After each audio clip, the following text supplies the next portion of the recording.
Hello there, and welcome. We're going deep into a concept that really challenges our most basic assumptions about reality. It's the idea of being time, or uji, as articulated by the 13th century Japanese Zen master, Dogen. Now, if you've ever felt like time is this relentless current constantly rushing past you, creating that feeling of an unbridgeable gap between moments gone by and moments still to arrive. Well, Dogen's perspective offers a really radical alternative. And it's not merely a different way to think about time, it's really an invitation to a different way to experience existence itself. This concept, uji, offers insights that can illuminate our everyday lives in surprising and potentially quite liberating ways. So let's take a moment, settle in, and begin to unpack this incredibly rich philosophical concept together. It is a deep one, but absolutely worth exploring. All right, let's begin by getting right to the absolute core of what Dogen is presenting to us. He captures this core idea in a single, very potent phrase, uji. Now, this phrase is most commonly translated into English as being time. Simple enough, maybe. But to really understand its significance, we need to appreciate where Dogen actually took this phrase from. It didn't just, invent it out of thin air. He took an everyday Japanese phrase, arutoki. And this phrase, arutoki, in common usage, means something quite ordinary, like for the time being, or maybe at a certain time, or just plain sometimes. It's a phrase you might use casually, right, to describe a temporary state or an occasional occurrence. Nothing too philosophical there, you'd think. But what Dogen does is, well, it's extraordinary. He takes this seemingly mundane phrase and completely transforms it into the central pillar of his philosophy. He effectively separates its component parts. You've got hu, which signifies existence or being just the state of simply is.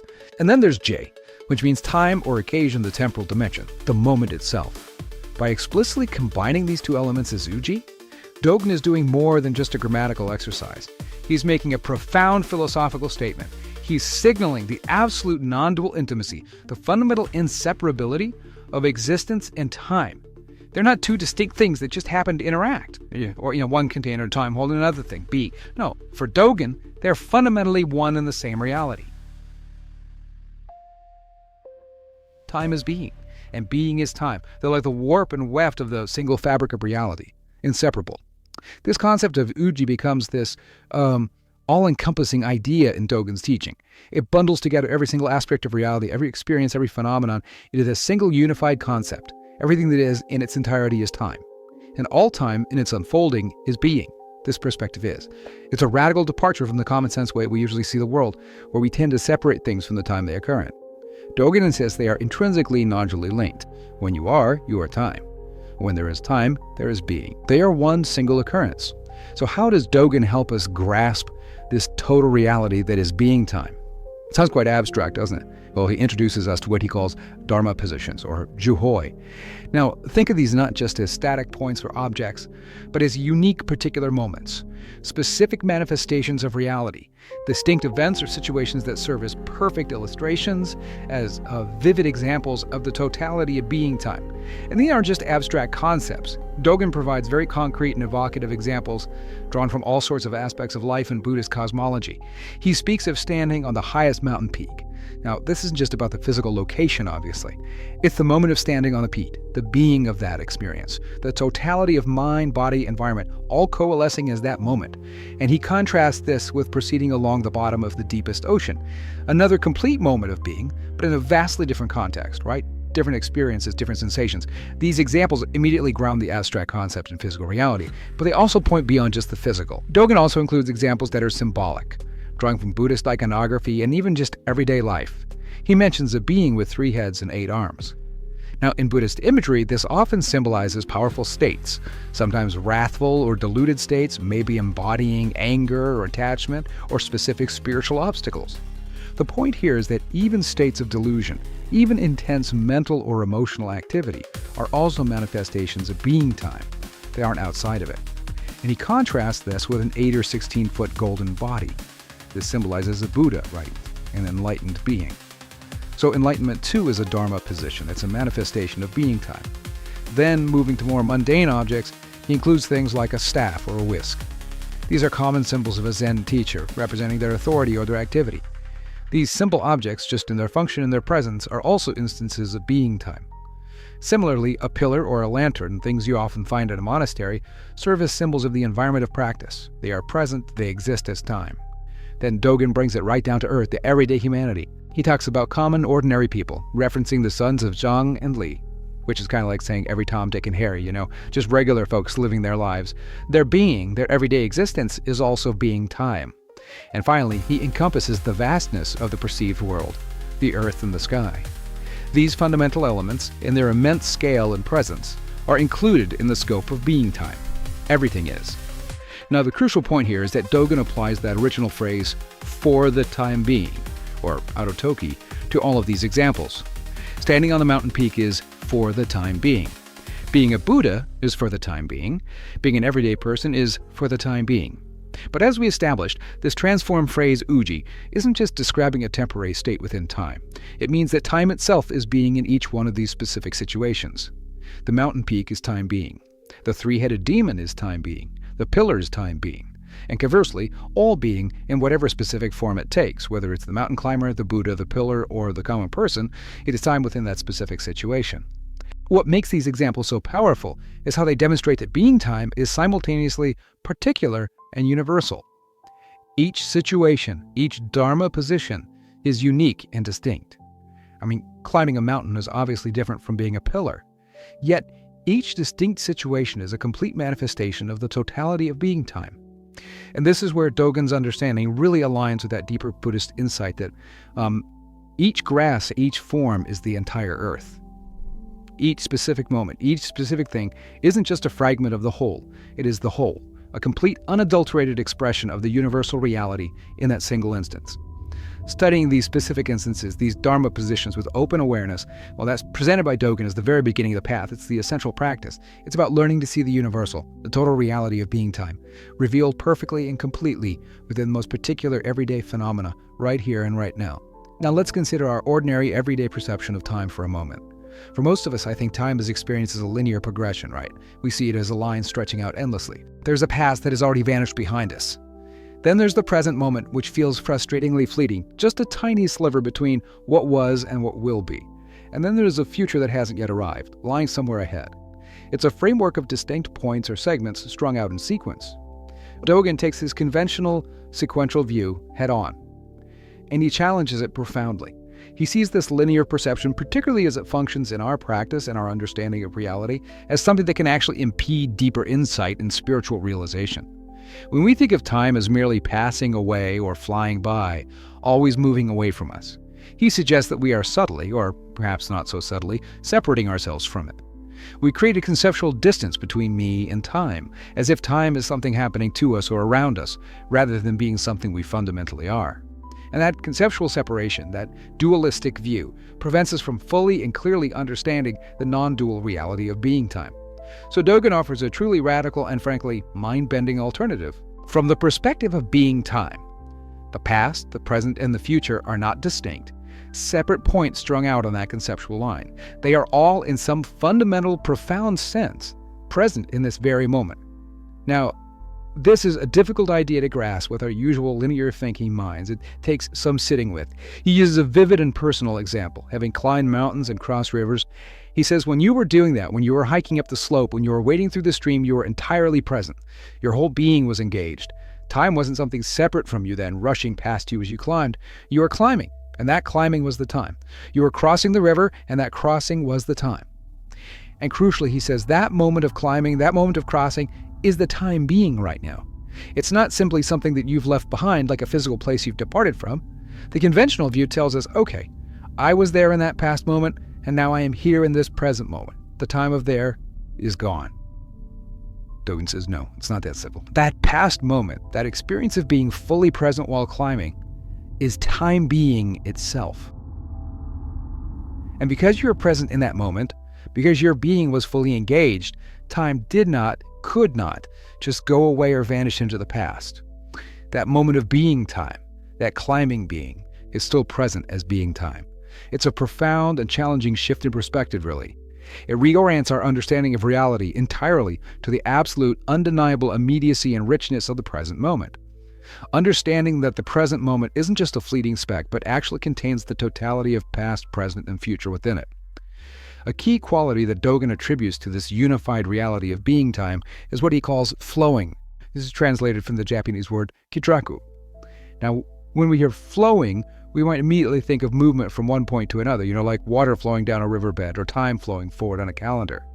But Dogen's concept of flowing here is, it's different. This flowing is not something that happens to being time. It's something that happens right here, right now, as the present moment itself unfolds. And this present moment, as we've discussed, is understood by Dogen to contain the entire universe, everything. This quality of flowing signifies the dynamic nature of reality, the fact that time is in perpetual renewal. Everything is constantly changing, arising, and passing away. This ceaseless change, this dynamic unfolding, is intimately linked to the Buddhist principle of interdependent origination.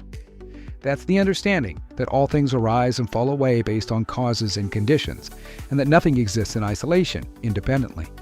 The flowing is this constant arising and falling, this dependent nature of all phenomena.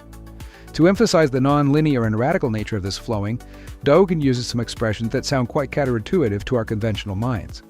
He says, seemingly simply, today flows into tomorrow. Okay, that makes sense in the linear way. We can grasp that. But then he says, today flows into yesterday, and yesterday flows into today. He even includes today flows into today, and tomorrow flows into tomorrow. So what can it possibly mean for today to flow into yesterday, or yesterday into today? It certainly doesn't mean we can physically change the past, like in science fiction. That's not the point. Dogen is pointing to how the past is not gone and separate, but is actually embodied and experienced in the present moment. Think about remembering your mother's voice from childhood, that past sound, that past experience. It exists as a present memory, right? A present sensation, maybe present feeling. The past is flowing into the present experience of remembering or feeling. Or consider seeing the roots of your current anger or anxiety in past experiences, past traumas perhaps. That past event isn't over. It's actively flowing into and shaping your present emotional state right now. Or realizing a past misunderstanding about a situation or a person, maybe years later. The past event is being recontextualized, understood anew in the light of present awareness. The past is dynamically present, interacting with now. And similarly, the future flows into the present. As we set goals, make plans, or even just engage in daydreams about what's to come, the possibilities and intentions of the future are already flowing into and shaping our being and actions in the present moment. The choices we make today are influenced by the future we envision or anticipate, causing that future to flow into the present.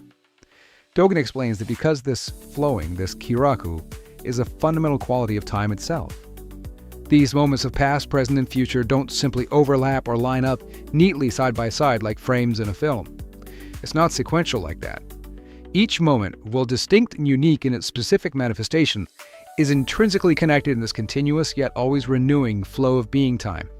It's a dynamic process where the entire universe, all of reality, is constantly arriving and passing, arising and falling, all contained and unfolding within the absolute immediacy of the now. It's not static. It's this vibrant, perpetual dance of existence. Building upon its idea of flowing, Dogen emphasizes the profound interconnectedness that exists within being time, because all moments, all these Dharma positions we talked about, are ultimately expressions of being time. Dogen says that all things in the entire world are intimately linked with one another as moments. And because they are all moments of this singular reality, being time, they are, in a very real and fundamental sense, your being time. The being of the mountain, the being of the pillar, the being of the person across the street, it's all interconnected within this shared fabric of existence as time, which is also intimately connected with your existence as time. This points to a really radical sense of interconnectedness and interpenetration. Everything penetrates everything else. It's an idea you also find strongly in the Hawaiian tradition of Buddhism, often expressed as, to know one thing is to know all things. If you truly apprehend the nature of one single moment, one single manifestation of being time, say, the simple act of noticing a dust mote dancing in a sunbeam, you are in that moment connected to and understanding the fundamental nature of all of reality. Because that dust mote in that moment is being time, complete and total. This deeply interconnected, interpenetrating, and ultimately unobstructed nature of being time, is presented by Dogen as the very basis for intelligent empathy and wise, compassionate action. If you truly perceive the inherent link between your own being and the being of all other individuals, phenomena, even seemingly inanimate objects, your responses to the world fundamentally change. Or they can, anyway.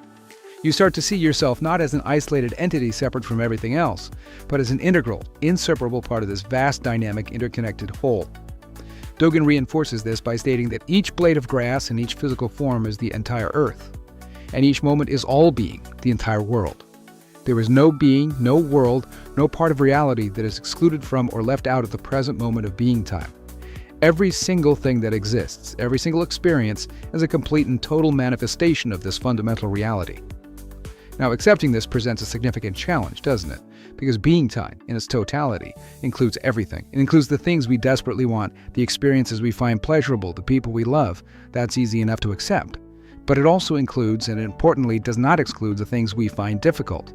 The experiences we want to avoid, the people we dislike, suffering, pain, loss, everything is included. Suffering from this perspective arises precisely from our conditioned tendency to selectively cling to our likes and push away, resist, or try to exclude our dislikes. We want to carve out only the good parts of being time and reject the bad parts. We try to edit reality. Dogen's teaching suggests that true acceptance and liberation come from recognizing that nothing is excluded from this fundamental reality of the present moment. It all just is. Okay, so this brings us to what might seem like an apparent paradox. If everything is constantly flowing, if reality is in this state of perpetual renewal as being time, how do things that appear relatively stable and persistent, physical objects, people, even long-held thoughts or feelings like grudges, how do they seem to maintain a distinct identity over time? If everything is just arising and passing away so rapidly, why doesn't everything just dissolve into an undifferentiated flux instantly? Why does the chair stay a chair? Dogen addresses this using terms that are often translated as overwhelming, impeding, or perhaps more neutrally, hindering. The specific Japanese word he uses is Gujin. Now, it's important to understand that Dogen doesn't use this word in the sense of obstruction or blockage in a purely negative way. Instead, it carries a sense closer to revealing or accomplishing or even liberating. It describes how things manifest their specific forms and identities within the dynamic flow. He explains that this quality, this flowing fixity you might call it, or hindrance, is actually how the seemingly solid reality of things is revealed and made apparent within the constant renewing flow of being time. It is the very process by which form manifests from emptiness. And emptiness is known through form because it's another core teaching in Buddhism, right from the Heart Sutra. Things maintain their apparent identity, their distinct form, like Gujin, by hindering themselves, or maybe better, by accomplishing themselves or revealing themselves within the continually renewing flow of interdependent origination. They are indeed constantly arising and passing away, moment by moment. But their specific pattern of arising and passing creates the appearance of relative stability. It creates the appearance of a distinct thing or being that seems to persist over time. A pillar appears solid because its constituent moments of being time are manifesting in a specific, relatively enduring pattern. That pattern is the pillar, for the time being. A person appears to be the same person from day to day because the patterns of their arising and falling moments of being, their thoughts, feelings, physical form, exhibit a kind of continuity. Now, the crucial point here, and where Dogen turns this concept towards liberation, is that we often confuse this hindering, this apparent fixity or pattern of manifestation, with a permanent, independent identity or a fixed self-nature. We see the relatively stable pattern the pillars form, our own body and mind, and we mistake it for a solid, unchanging, independent thing or self that exists outside of the dynamic flow. We solidify it in our minds. According to Dogen, this very confusion, this misapprehension of the temporary hindering or accomplishing as permanent identity is a key to our suffering. And conversely, understanding it is the key to liberation. The practice then is to study this phenomenon. It's to study the impermanence, the arising and falling nature of seemingly solid things in our everyday lives. This includes studying the objects around us, yes, but also our fleeting thoughts, our changing feelings, and crucially, our own continually arising and falling sense of self. By looking closely at what seems solid and stable, and seeing its inherent impermanence and dynamic dependent nature, seeing how it hinders or accomplishes itself moment by moment within the flow, we can begin to loosen our grip of clinging to imagined permanence. We gain deeper insight and move towards liberation from the suffering caused by grasping at things that are, by their very nature, as being time, impermanent, and interdependent. The study is really to see the dynamic flow in the apparent stillness, and the stillness is simply a mode of flowing. So how do we take this profound and, let's face it, somewhat abstract concept of being time and bring it into our practical lives, into our daily practice? Dogen isn't just offering an interesting philosophical idea to ponder, he's pointing to a way of living. This understanding shows us that every single moment, without exception, is an opportunity for complete renewal. And this renewal isn't just for the world around us, the changing seasons, the passing clouds. It's fundamentally for ourselves. We are not fixed, static entities just moving robotically through a separate dimension called time.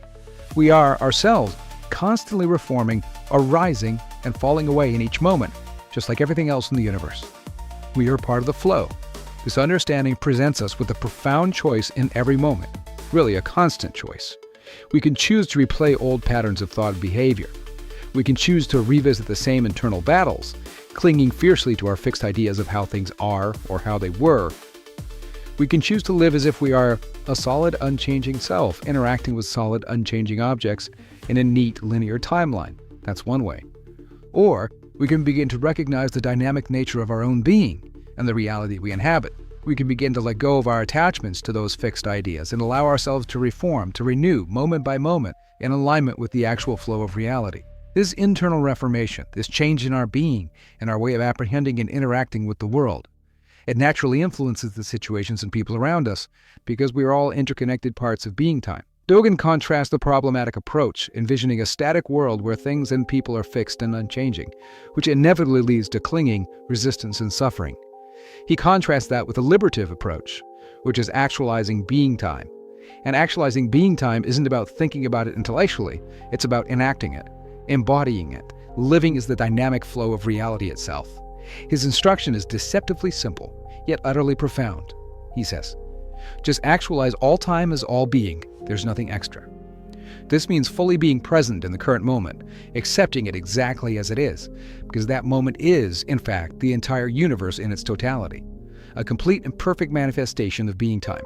There's no part of reality, no past, no future, no other being that is outside of the completeness of this present moment. Nothing is missing.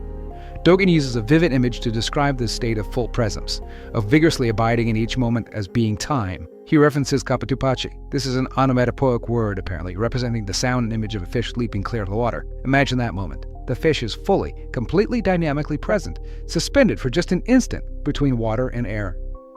It's a moment of crystal clear awareness, of unhindered total presence, fully embodying its being as time.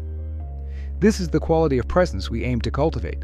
Fully here, fully now, in whatever circumstances arise. Practicing being time means facing the present moment exactly as it is, without the heavy filter of preconceptions, past judgments, or future worries clouding our view. It means functioning seamlessly with everything and everyone around you, engaging fully with the situation at hand. But this engagement is informed by the deep understanding that what has happened, the past, and what might happen, the future, are not separate points on a timeline, gone or yet to arrive. They are still here, dynamically influencing and informing the now. Examples of this practice in everyday life. Well, it could be facing a disagreement with a coworker without immediately imposing your historical narrative of past conflicts onto the present interaction. It could mean pausing before you react impulsively to a comment, recognizing the impulse as a manifestation of past conditioning arising right now, in the present moment.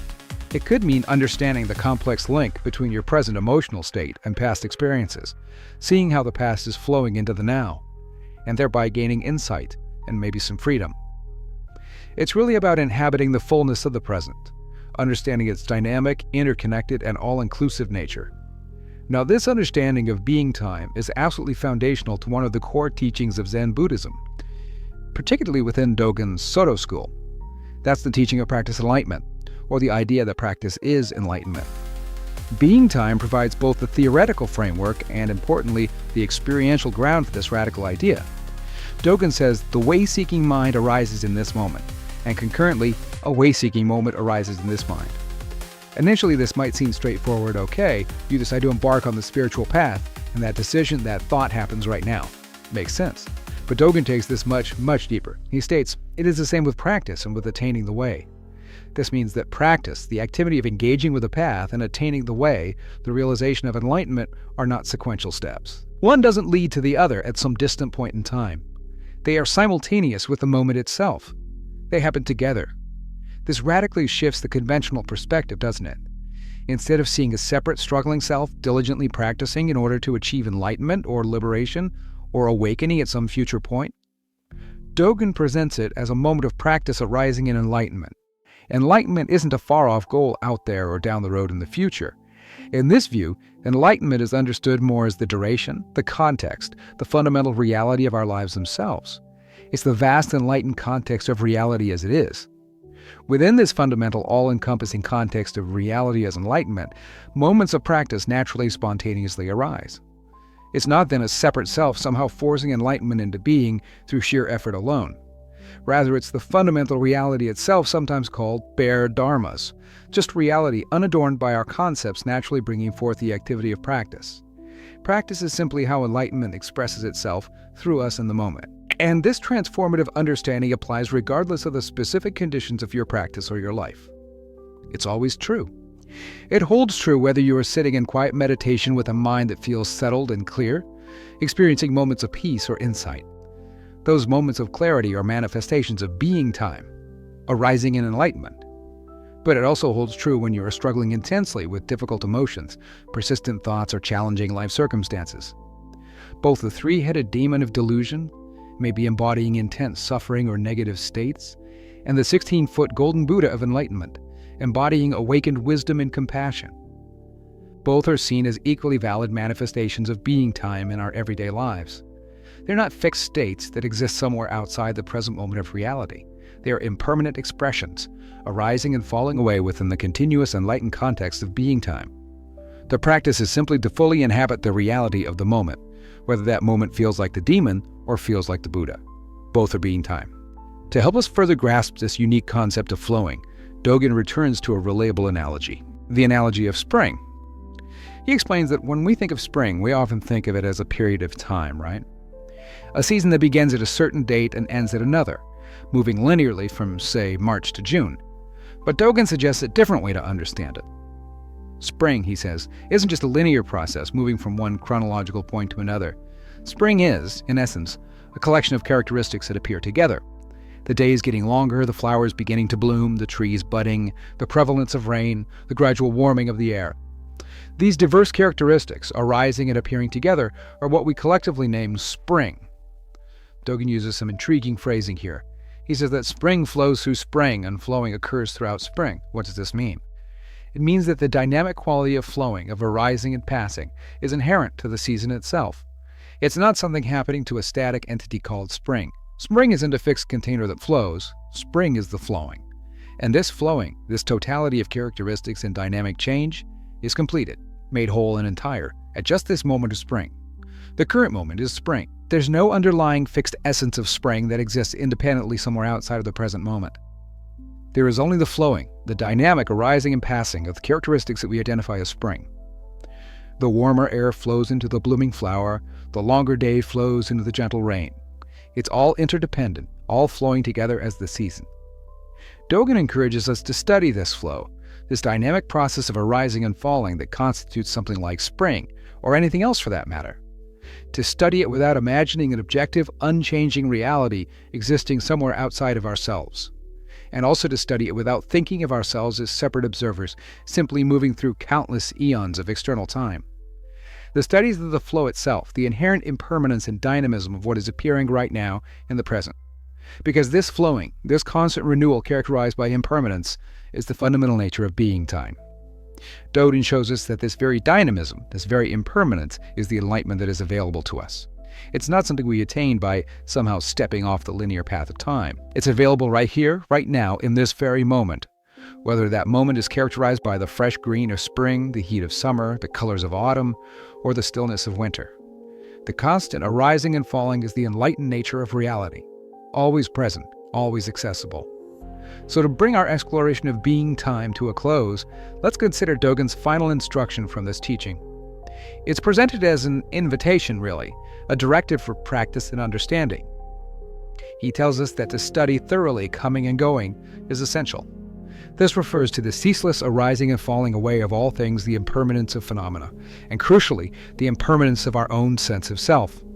We must deeply investigate and understand this constant flux, not just intellectually, but experientially in our own lives. Simultaneously, and of equal importance, one must study thoroughly arriving and not arriving. This refers to the being present and the not being present of enlightenment itself. Enlightenment, the fundamental reality of being time, is always arriving, always available, always present in each moment. Yet due to our conditioning, our delusion, our clinging to fixed ideas, it often seems to be not arriving. It feels obscured from our conscious awareness. We miss it because we're looking for something static, something separate from the flow, something permanent maybe. The fruits of practice, the glimpses of truth are always arising, always available, even when we feel lost or confused. Dogen states that this dual study, the deep, thorough investigation of impermanence, coming and going, and the equally deep, thorough investigation of the presence and obscuring of enlightenment, arriving and not arriving. This dual study is the time being of this moment.